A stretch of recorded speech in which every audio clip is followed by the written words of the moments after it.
नमस्कार. उत्सव तीन रंगांचा आभाळ या सजला, नतमस्तक मी तया चरणी, ज्यांनी हा भारत देश घडवला.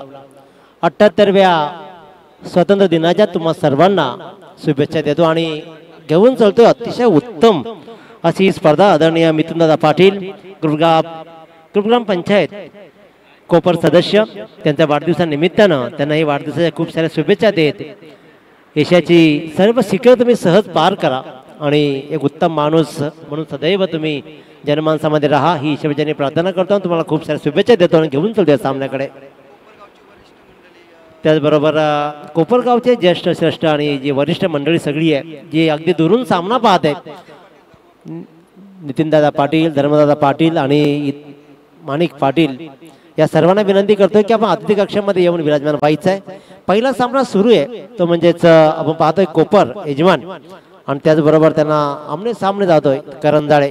78 धावांचं टार्गेट म्हणजे 19.5 ची सरासरी आणि सिद्धेश भास्कर बरसलाय. पहिला चेंडूवर मात्र षटकार जरूर ठोकला आणि या चेंडूवर धाव येते.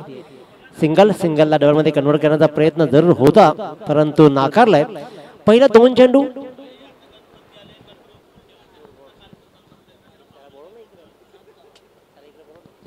आणि 7 धावा.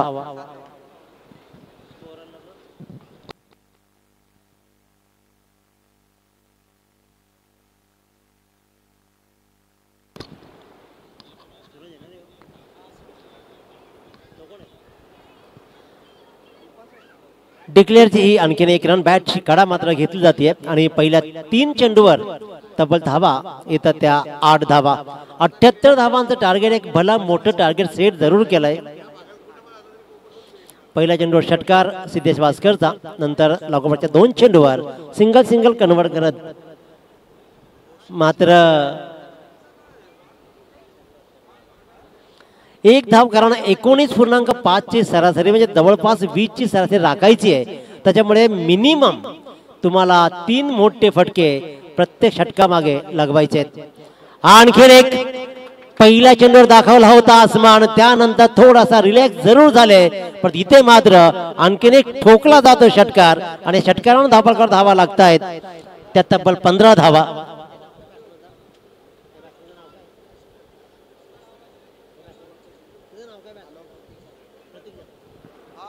प्रतीक जाधव यानं मात्र ज्याप्रमाणे सिद्धेशने सुरुवात केली ना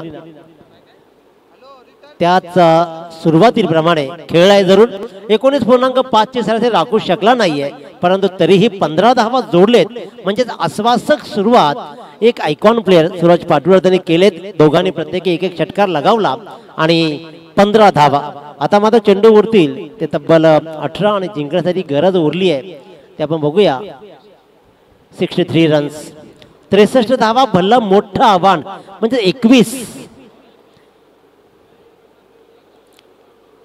21 धावा प्रत्येक षटकामागे लुटायचे आहेत. या मैदानावरती काळभैरव मैदान अतिशय उत्तम दर्जाचं हिरवगार मैदान आपण निहाळतोय पाहतोय आणि या हिरवगार मैदानावरती एक रणमशीन आज पुन्हा एकदा दुनानली प्रमोद घरात. या पंचकोशीचा एक अनमोल हिरा म्हणून त्याची ओळख राहिली आहे कायम. त्यांना पुन्हा एकदा दाखवलं की रबर असू द्या, लेदर असू द्या अथवा टेनिस असू द्या, प्रत्येक क्षेत्रामध्ये मी किती सुंदर आणि उत्तम खेळाडू आहे याचा प्रात्यक्षिक त्यांना आज पुन्हा एकदा दाखवलाय. पहिला चेंडू अमोलचा आणि हा अवांतरची धाव मात्र मिळते. अमोल पाटील गोलंदाजीच्या मार्कवर 16 धावा धापळकडे लागतायत. चांगली धावसंख्या, धावांचा पाठलाग मोठा करायचा आहे. 78 धावांचा पाठलाग, एक भला मोठा आव्हान. सिद्धेश भास्कर बंगारपाड्याचे आणखीन एक दर्जेदार खेळाडू म्हणजे ओळख राहिली. काय सुरेख फटका पाहतोय आपण, अफलातून फटका पाहिला एक्स्ट्रा कव्हरच्या मधून. भरदा वेगानं गोलीगत चेंडू गेला सीमारेषा बाहेर आणि हा आणखीन एक चौकार. सिद्धेश जोपर्यंत क्रीजवर राहील ना धावांचा पाठलाग अशक्य मानलाच जाणार नाहीये. हे प्रमोद घरातलाही माहिती आहे, सूरज पाटीललाही माहिती आहे आणि टीम कोपर गोविंदालाही माहिती आहे, अमोलला कळतंय. कारण धावांचा पाठलाग करण्याची क्षमता हे दोन्ही खेळाडू ठेवतायत. प्रतीक जाधव नॉन स्ट्रायकिंगला उभा आहे आणि एका बाजूला मात्र हा अटेम्प्ट राहिलाय जरूर स्क्वेअर लेगला परंतु इथे धाव मिळेल एक.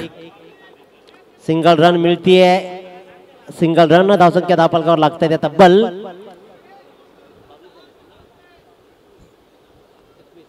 21 धावा. धावांचा डोंगर उभा आहे आणि तो डोंगर चढून पार करायचा आहे. त्याच्यामुळे आव्हान सेट नाही करायचं आहे तर आव्हान पार करायचं आहे. त्याच्यामुळे आव्हान पार करण्यासाठी तुम्हाला 2 हात करावे लागतील. सिद्धेश आणि प्रतीकला उंच हवेत उडालाय जरूर आपल्या फॉलो थ्रू मध्ये खेळाडू बाद. प्रतीक जाधवच्या रूपानं होतोय. धावा भल्या मोठ्या आहेत. मी म्हटलं होतं की सिद्धेश भास्करला ज्याप्रमाणे पहिल्या फेरीमध्ये पाहिलं, पहिल्या पूर्वार्धामध्ये पाहिलं, प्रमोद घरतची बॅट तळपली, सर्व प्रेक्षकांना मंत्रमुग्ध करत त्या खेळाडूंना पुन्हा एकदा आपल्या पंचकोशीमधला हा अनमोल हिरा दाखवलं की माझी बॅट कशी तळपतीये. धावांचा डोंगर उभा केला. मी उगाच आयकॉन नाही बनलो, आयकॉन बनण्यासाठी मी काबाड कष्ट केलेत. माझी योग्यता सिद्ध केली आहे आणि ती योग्यता या खेळाडूंना, कारण मी प्रमोद घरातला बऱ्याच वेळेला प्रश्न विचारतो की प्रत्येक क्षेत्रामध्ये प्रत्येक वेळेला आपलं अस्तित्व निर्माण करण्यासाठी खूप प्रयत्न करावे लागतात, टिकून ठेवावं लागतं आणि त्यामुळे प्रत्येक डाव, प्रत्येक इनिंग तुम्हाला नव्यानं खेळावी लागते. ती नवी इनिंग पाहिली.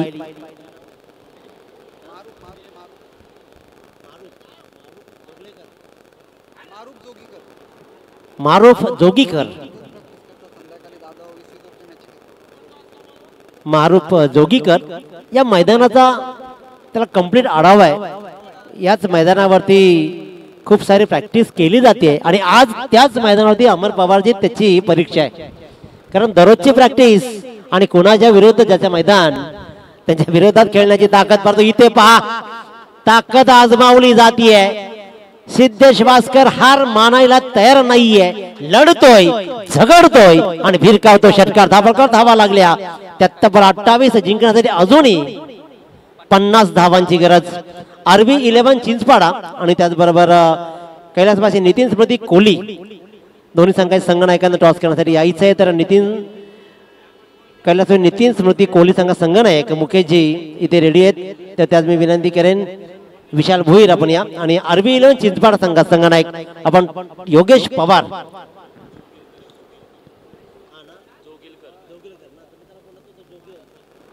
मारूफ जोगीलकर क्षमता आहे जरूर, पण एका बाजूला आपली शिद्दत दाखवताना सिद्धेश भास्कर 50 धावांचा पल्ला अजूनही गाठायचा आहे. महेशजी उरणकर यांनाही विनंती करेन की या आपण अतिथी कक्षामध्ये. पावसाळी क्रिकेटचा हा थरार, मग ऊन असू दे, वारा असू दे अथवा पाऊस, सामने थांबणार नाही.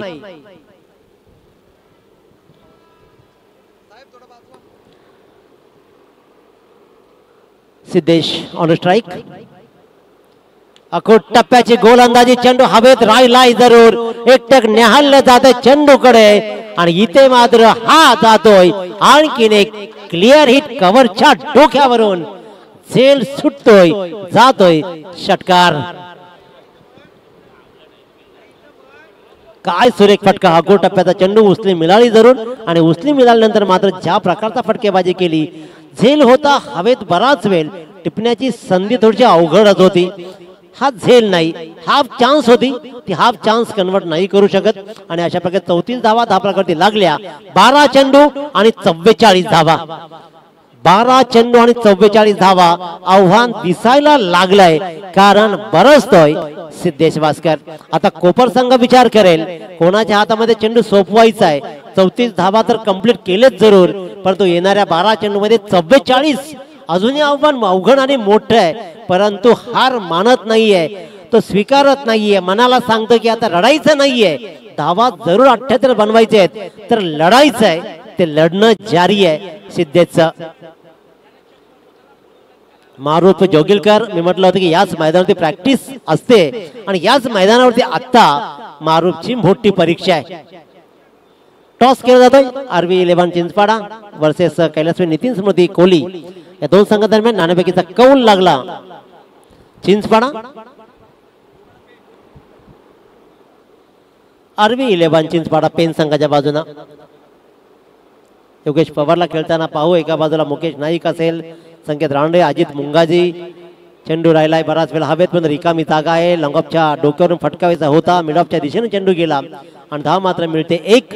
आणि ती मी म्हणेन की एक चांगली रणनीती असू शकते. मारूफ जोगीलकरला मोठा फटका लगवायचा होता जरूर, परंतु कन्वर्ट नाही जरी झाला तर सर्वात जमेची बाब मात्र ती की सिद्धेश भास्कर ऑन स्ट्राइक. गोविंदा गोलंदाजीच्या मार्कवर थोडासा प्रेशर येऊ शकतो. अवांतरची धाव मात्र मिळते आणि एक एक्स्ट्रा रन मिळतीये ती करंजाडे संघाला. धावांचा पाऊस पडलाय दोन्ही इनिंग्स मध्ये. हा मात्र उत्तम चेंडू. एक वाईटच्या नंतर हा सुंदर चेंडू जरूर आलाय.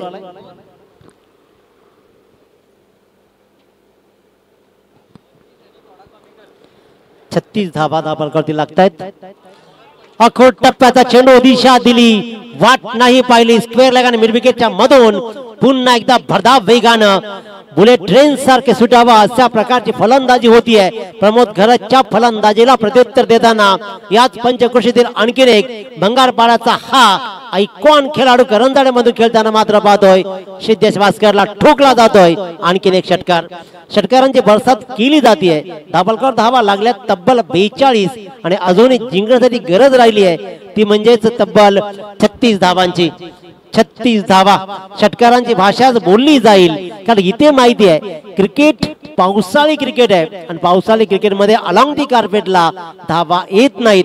त्यावेळेला फक्त आणि फक्त गगनाला भेदणारे फटके लागतात.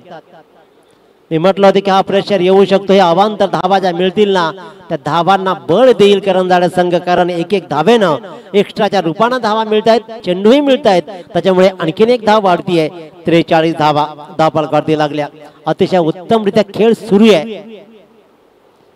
हा मात्र चांगला चेंडू, हा मात्र चांगला चेंडू. मोठा फटका लगवायचा होता कारण एक एक निर्धाव चेंडू आहे ना तो कोपर संघाला बळ देईल. 8 चेंडू 35 धावा. 8 चेंडू 35 धावा. फक्त आणि फक्त मोठ्या फटक्यांचीच गरज. त्याच्यामुळे तुम्हाला या धावा वसूल करण्यासाठी सिद्धेशनं जरूर किल्ला लढवलाय. प्रतीक जाधवचं योगदान एक षटकाराचं लाभलं जरूर, परंतु 78 धावा म्हणजे 19.50 ची सरासरी. आणखीन एक थांबणार नाहीये. सामना संपू देणार नाहीये. मी अजून क्रीजर उभा आहे, त्याच्यामुळे माझी शर्यत अजून संपली नाहीये. ती दाखवताना एक उत्तम फटकेबाजी कॉर्नरच्या डोक्यावरून सिद्धेश वास्कर ठोकतोय. आणखीन एक मोठा फटका आणि सिद्धेश जाऊन ठेपतोय. तर तब्बल 11 चेंडू मध्ये 37 धावा. 49 धावा धावफलकावरती लागतायत. अजूनही 25 धावांची गरज. 7 चेंडू आणि 25 धावा. या चेंडूवर जर का 29 धावांची गरज आहे. 7 चेंडू आणि 29 धावा. या चेंडूवर जर का षटकार आला, कंपल्सरी चेसिंग आहे. या चेंडूवर षटकार येईल का हा प्रश्न होता जरूर, परंतु नाही. एक धाव मात्र मिळतीये. 29 - 1 म्हणजे राहतील 28 धावा. 6 चेंडू आणि जिंकण्यासाठी तब्बल 28 धावांची गरज. मी तर म्हणेन की सिद्धेश वास्करनं या सामन्यात रंग जरूर भरलाय. वैयक्तिक धावा त्यांना जोडलेत 12 चेंडू मध्ये 38 आणि या 28 धावांचा पाठलाग करण्यासाठी आता मात्र फक्त आणि फक्त षटकारांचीच गणित मोजलं जाईल. गोलंदाज कोण असेल, धावा कशा रोखल्या जातील. 78 धावांचा पाठलाग जरी अवघड वाटत असला तरी मात्र एक हाती किल्ला लढवत सिद्धेश वास्कर आयकॉन प्रमाणेच खेळला आणि तो खेळ आतापर्यंत जारी आहे.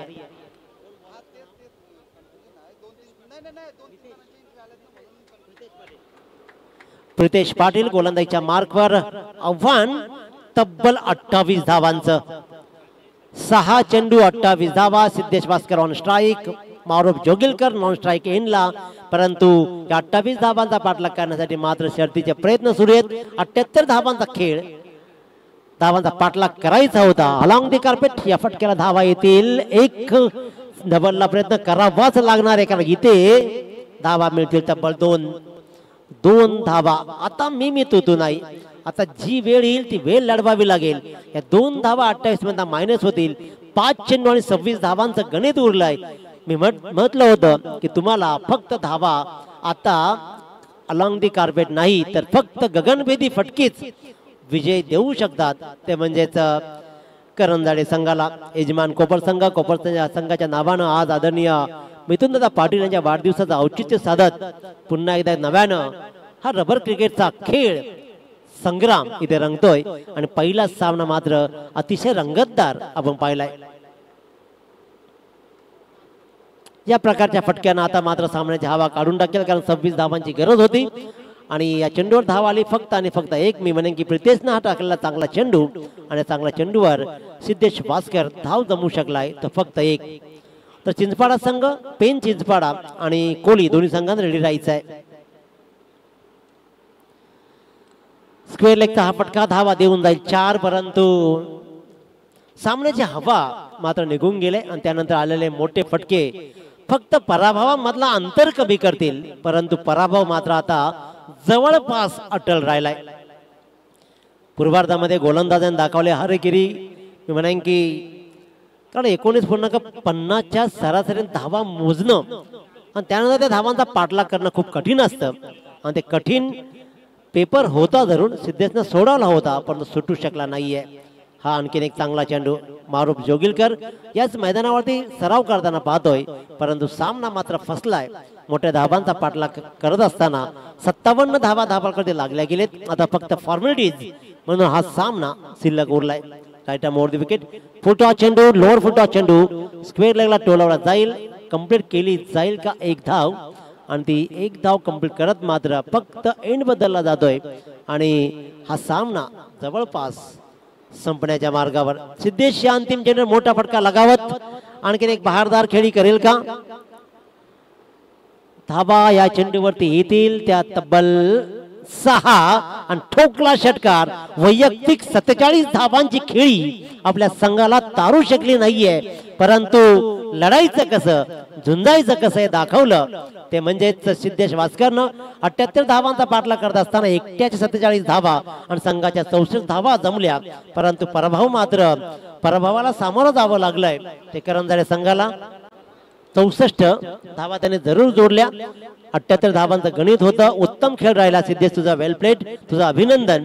परंतु सनी अँड टीम पराभूत होतीये. गोलंदाजांनी दाखवल्या हराकिरी, परंतु विजयी होतोय